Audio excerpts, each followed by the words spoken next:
کی خدا ہم سب کو توفیق دے دعائے نتبہ پڑھنے کی۔ دعائے نتبہ میں فراز ہے کہ خدا مجھے کوئی ایسا مونس اور یار دے دے۔ بسم اللہ الرحمن الرحیم۔ حضرت آدم کو اللہ نے 3 چیزیں پیش کی، عقل، دین، حیا۔ حضرت آدم نے عقل کا انتخاب کیا اور آواز آئی جو عقل کا انتخاب کرتا ہے دین بھی اسی کے پاس ہے اور حیا بھی اسی کے پاس ہے۔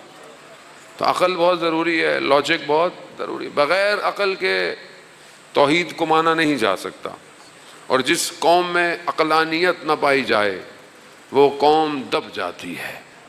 آج امام کے ظہور کے لیے عقل کی ضرورت ہے، وہ جو عقل انسان کو آگے کی طرف لے کے جائے۔ یہی بہرحال ہماری گفتگو چل رہی ہے، جمعے کا دن ہے، بہرحال اس کو مجھے مرض کرنا ہے۔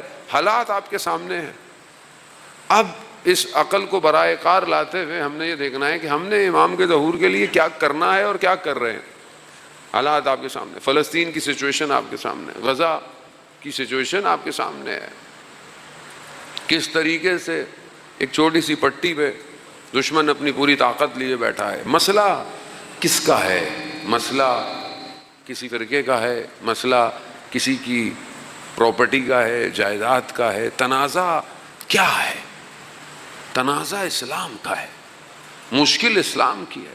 بہت سے لوگ کہتے ہیں نہیں دے دو، دے دینا چاہیے، یوں ہو جانا چاہیے، کیوں ہو جانا چاہیے؟ جس کو آپ یہ سمجھتے ہیں کہ اگر کچھ دے دو تو مسئلہ حل ہو جائے گا، وہ کچھ دینے سے مسئلہ حل نہیں ہوتا۔ وہ 1947 سے لے کر ابھی تک 3% تو ویسے ہی لے چکا ہے خود۔ اب مسئلہ وہاں رکنے کا نہیں ہے۔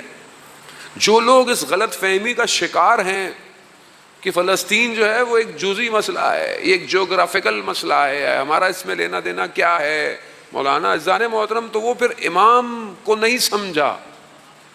امام کے ظہور کی نشانیاں یہ تو پڑھی نہیں اس شخص نے، امام کی حکومت اس نے پڑھی نہیں، امام زمانہ کے ظہور سے پہلے ہونا کیا ہے اس کو پتہ ہی نہیں ہے۔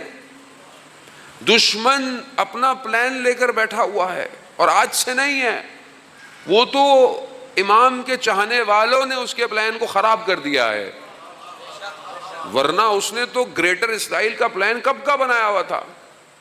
ہم سے زیادہ وہ امام کا انتظار کر رہا ہے، اسے پتا تھا امام کہاں آئیں گے، اسے پتا ہے امام کو، روایتوں میں ہے۔ بھائی اگر آپ میری بات یہ نہیں مانتے تو چلیں پیچھے صدر اسلام میں چلیں۔ مدینہ کے آس پاس یہودی کیوں آباد تھے؟ کیوں آباد؟ ان کی کتابوں میں تھا کہ ایک زمانے میں کھجوروں والی سرزمین پر آخری نبی آئے گا۔ وہ سب وہاں جمع ہو گئے، کس خوش فہمی میں؟ اس خوش فہمی میں کہ وہ نبی ہمارے میں سے ہوگا۔ لیکن جب نبی ان کے پاس سے نہیں آیا تو مقابلے پہ آ گئے۔ بھائی تم تو آئے نبی کے لیے تھے، تم نبی کے لیے آئے تھے۔ خیبر میں کون تھا؟ باقی اور کتنے قبیلے تھے؟ سب اس لیے آئے تھے کہ وہ جو آنے والا ہے وہ آخری نبی ہے۔ اب نہیں آیا نبی، کیا کریں؟ جب ہمارے میں سے نہیں آیا تو بھائی مقابلے میں آ گئے۔ وہی سب جانتے ہیں آخری آنے والا ہے، اور وہ جو آئے گا وہ اللہ کی حکومت کو نافذ کرے گا، اور اس ایک کو روکنے کے لیے یہ سارا پلان ہے، یہ سارا سسٹم اسی کے لیے۔ تعجب ہوتا ہے جو لوگ سمجھ نہیں پا رہے آج فلسطین کو۔ فلسطین بشریت کی تاریخ کو موڑ دینے والا ایک ایسی جگہ پر آ گیا ہے جہاں دنیا تبدیل ہو رہی ہے، جہاں پر حق اور باطل الگ الگ ہو رہا ہے۔ اب آپ کی مرضی ہے، اب آپ چاہتے ہیں کہ تاریخ میں بیٹھ کر سوچتے رہیں اور حال کے امام اور امام کی ضرورت کو محسوس نہ کریں، تو پھر ہمارے میں اور ان میں کوئی فرق نہیں۔ جو کوفہ میں بیٹھ کر امام علی پر تو گریہ کرتے رہے، مگر حسین ابن علی کربلا میں اکیلا کھڑا تھا۔ سمجھنے کی ضرورت ہے، کوئی بھی کسی کو کسی چیز کے ساتھ کمپیئر نہیں کر سکتا، کوئی ہو بھی نہیں سکتا، لیکن سسٹم یہ ہے کہ جو آنے والا ہے اس کے لیے یہ پورا سسٹم امپورٹنٹ ہے۔ اگر آج میں آپ اپنی خواب غفلت کے اندر بیٹھے رہیں گے جو ہو رہا ہے ہونے دو جی، ہمیں کیا، ہمیں تو اپنی مجلسیں پڑھنی ہے، ہمیں تو اپنے کام کرنے ہیں. تو کل جب امام آئیں گے اور قدس پہ لڑیں گے تو پھر ہم کیا کریں گے؟ پھر بھی ہم یہ بولیں گے نہیں مولانا صاحب ہمیں تو اپنی مجلسیں پڑھنے. تو پھر میں تو نہیں پڑھوں گا مجلس جب امام آ جائیں گے. بولوں گا نوکری مولا دے, ادھر جتنی کرنی تھی پڑھ لی, ابھی کچھ اور دے. ازانے محترم خوب ازانے سمجھنے کی کوشش کریں, ڈیموگرافک سچویشن کو دنیا کی سمجھنے کی کوشش کریں, اور اپنے اندر بیداری بہت امپورٹنٹ ہے. یہ جتنی بھی بہرحال گفتگو ہے اس کا اصل ہدف امام ہے. اگر امام تک نہیں پہنچ پا رہے تو پھر کہاں پہنچیں گے؟ ازانے محترم اخلاق عقل کو روشت کرتا ہے. اب آپ دیکھ لیں معاشرے میں جو ہمبل ہے وہ کہاں بیٹھا ہوا ہے. ایسے بڑا آدمی نہیں بن سکتا. دا بگ پیپل, بڑا آدمی ہمبل ہوتا ہے, چھوٹا ہوتا ہے, چھوٹی چھوٹی بات پہ پھٹکنا شروع کرتا ہے, چھوٹا آدمی ہے بہت. انسان اپنی ظرفیت سے پہچانا جاتا ہے, بڑا بڑا ہوتا ہے. عقل رشد کے یہ 3 فیکٹر ہیں عزیزان محترم. جمعے کا دن ہے, امام کے ظہور کا متوقع دن, مگر امام نہیں آئے, ابھی تک تو نہیں آئے. ہم میں سے کتنوں نے امام کو یاد کیا, ہم میں سے کتنوں نے امام کو پکارا. عزیزان محترم وہ غیبت کے پردے میں ہمارا انتظار کر رہا. دعائے نتبہ کہ بہرحال مجھے توفیق نہ ہو پائی آج پڑھنے کی, خدا ہم سب کو توفیق دے دعائے نتبہ پڑھنے کی.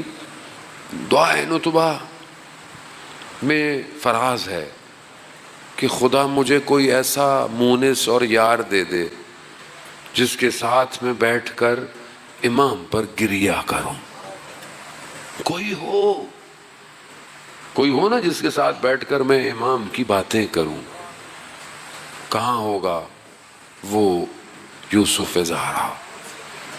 کہاں ہے؟ کس زمین کے ٹکڑے نے اسے اٹھایا ہوگا؟ اینا بدم مقتول بے کربلا, کہاں ہے جو کربلا کا بدلہ لے گا؟ کہاں ہے جو زمین اور آسمان کے متصل ہونے کا سبب ہے؟ کہاں ہے وہ؟ کبھی انسان بہرحال اپنے آپ سے باتیں کرے. وہ غیبت کے پردے میں دیکھ رہا ہے یہ مجھے پکارتے نہیں ہیں. ایک عالم دین کی جو امام سے ملاقات ہوئی تو دیکھا کہ امام کی آنکھیں بہت چھوٹی چھوٹی ہوئی ہیں. کہا مولا آپ کی آنکھوں کو کیا ہوا؟ کہا گریے کی وجہ سے. کہا مولا کس پہ گریہ کرتے ہیں؟ کہا مجھے کسی اور سے تو امید نہیں ہے مگر جو الجل کہتے ہیں اور جب وہ گناہ کرتے ہیں. عزیزان محترم خدا آپ کو سلامت رکھے, خدا آپ کو سلامت. وقت کے امام کے لیے ہر کوئی نہیں رو سکتا, نہیں رو سکتا. کمال ہے, آپ تڑپیں گے تو وہ آئے گا.